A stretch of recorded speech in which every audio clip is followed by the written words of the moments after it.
I want to introduce you to something I like to call lobotomizing the NES. Basically, it's really not hacking, it's more of an exploration, really not doing anything super useful. Basically what you're doing is you're going to run an emulator on your PC or console. Now, I don't want to hear any shit about emulation being illegal. I don't want to hear it, I don't care. The NES, the Nintendo Entertainment System, is damn near as old as I am. And if Nintendo wants to still make money off the NES, bitch to someone else. I really don't care. Don't want to hear it. So, and I also don't want to hear, Fox, where do I get ROMs? Fox, where do I get emulators? Use Google. I'm not going to help you. Okay, default disclaimer, blah, blah, blah, blah. Emulation could be a crime, blah, blah, blah. Emulation could be copyright infringement, blah, blah, blah. DMCA can blow me, blah, blah, blah. Don't steal stuff, blah, blah, blah. Peer-to-peer is from Satan, blah, blah, blah. Newsgroups rock. BitTorrent blows. So, anyway, you're going to fire up a ROM, or a cartridge image of the game on your computer, and using an emulator, such as NES 10 or FCE for Windows. I'm not into the emulation for Mac or Linux, just Google it, there are emulators. What we're going to do is we're going to poke around the memory addresses, essentially creating cheat codes, but those cheat codes will then allow us to explore further into the memory and do interesting things. Some of the interesting things is, in Duck Hunt, when you reach level 99 of the game, as soon as you reach level 100, there's a buffer overflow, and weird shit happens. There are just weird things you can do in Super Mario Bros. 3. There are whole levels that have been unused, and whole worlds that just were left in the game but unfinished. You can go in and access them. So this is why I call it lobotomizing the NES. You're going into the memory with a hot red poker, and you're poking around, seeing what does what and how the game's put together. You have to understand different computer number systems. In decimal, it's base 10, meaning we have 10 digits, 0 to 9. 0 is a digit. Now, 0 is a digit because let's say if we have 99, we have 2 places. However, if we have 109, we have nothing to take up the 0 before, the 0 that's in between 1 and 9. In the computer systems, we have binary, where there's only 1 and 0. And in binary, we don't have digits, we have bits. Just a 1 or a 0. Now, depending on how many bits you can have will determine how large you can count up to. If you have 1 bit, you can only count up to 1. If you have 2 bits, you can count up to 3. And so on and so on. I'll give a little tutorial. If you're interested in this, I'll have a tutorial on the show notes on binary number systems, and there's also hex number system. It's base 16. It doesn't go from 0 to 9. It goes from 0 to 9, then A to F. It's a 16-digit long numbering system, base 16. I'll give tutorials about that on the show notes if you're interested. But let's get into the emulator, which I'm going to have on the PC and on my Xbox, and I'll explain those reasons while we're doing our lobotomization of the NES. I fired up an NES emulator on my Xbox. The reason I plan on using this emulator for the segment primarily is because I enjoy having my hands on a controller that can start and stop the emulator as faster than I can actually think. Basically, it's just a natural reaction to stop it. You have to understand that we'll be comparing and contrasting memory values, and seconds do count when you're doing stuff with timers and whatnot. So let's select a game. We'll do Super Mario Brothers, the original one for NES. We'll start up a game. One-player game. The first thing we'll hunt down is the address for time. So we'll go to our cheat codes and start the search. Basically, the emulator has just memorized every single memory address and all of their values. That way we can compare and contrast.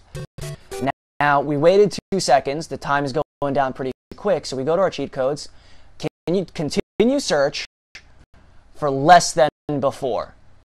Okay? We're down to 15. Okay, 2 seconds on the timer have passed on the ones counter. Continue search, less than before. We're down to 5. 2 seconds have passed by. We're going to do it again. We are down to 3. Okay, we'll add it to the list because sometimes, remember, this is pretty much hit or miss. There might be the possibility that you missed the code because you compared and contrasted incorrectly. Okay, so we have a value of decimal 64, value of decimal 47, and decimal of 5. Well, the last time I looked, the counter was at either 5 or 6. Keeping in mind, 0 is a number. Okay? Now, the way this cheat code system is actually enabled, the way it works is, if a cheat code starts with 30, it says lock the 8-bit value of the 8-bit address at the current value. So if I enable this, it's going to lock address 07FA to a value of 5.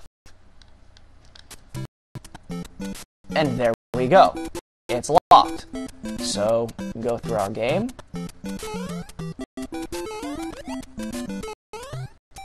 And it's locked at 5. Well, 4.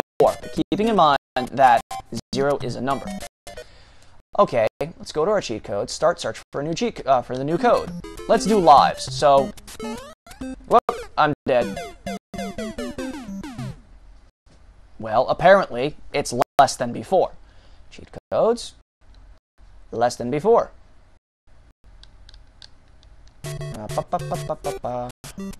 Oops, I'm dead.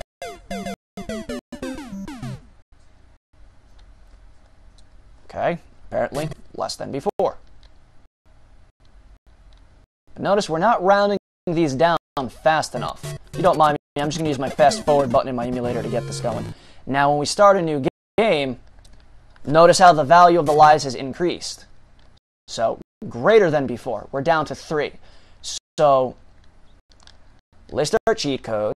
Oh wait, you know what? It's a good idea to label these. What was this? Time ones.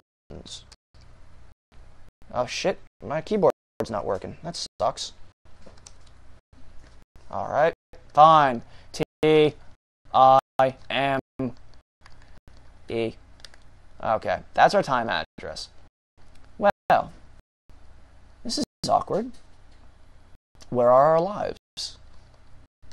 Well, maybe we didn't get them.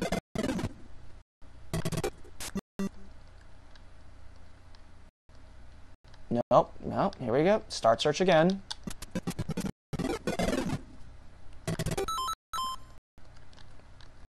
Less than before. Oh, game over. Start it up again. Greater than before.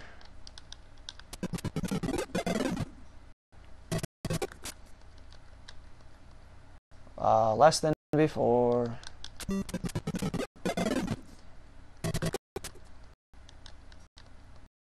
Less than before. Okay, there's only one code left, so we'll enable this always on as this value, blah, blah, blah. Hey, look, we got 2 lives. Hey, look, we've got 2 lives. Hey, you know what? We know this is our lives, and you have to understand that this is an 8-bit system. So that means there is only possible of 255 combinations. So let's edit this to see what happens when we hit FF. Or 255. Oh, let's go die. Oh, game over. Now look at that. Isn't that weird? When you have 255 lives, the maximum value, your game is over. I wonder why that is. Alright, so we'll go to our cheat codes. Whoop, list them. Edit this so it's only 254? Yeah, 254. Alright. Game over. So apparently we're doing a buffer overflow right now. What's basically happening is you're overflowing into a piece of memory where it can't register how many lives you have. And this is just one of the reasons why you should lobotomize your NES. Alright, so let's do AA. 170. What happens when you have 100 and... Oh, wait. I went too fast. Oh, and another buffer overflow. We just saw 2 more buffer overflows. We'll go to another one-player game real quick. Look, if you notice the lives, they're sprites. See, there's no actual fonts and text in NES. They're all sprites. So basically, you're doing a buffer overflow where the lives are greater than the maximum amount it can count, and it's overfilling the sprite table. But what's also happening is when you die, that same buffer overflow of when we did it to 255 is causing the game to be over. So, another interesting thing. Huh. Okay, we're going to go ahead and select Mario Brothers. We're going to do some stuff with Duck Hunt. Duck Hunt for NES is one of these smaller games for NES, so it's really easy to find memory addresses. The first thing I want to find is the memory address for bullets. So, let's get started.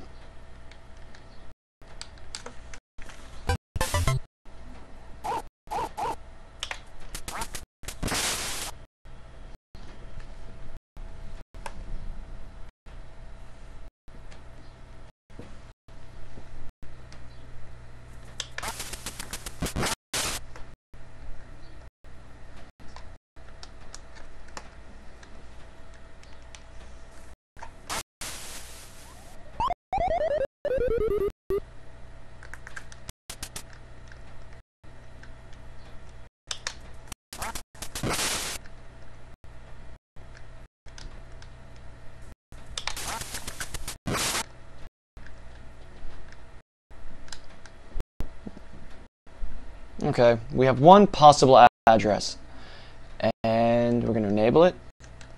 We know the maximum value for bullets is 3.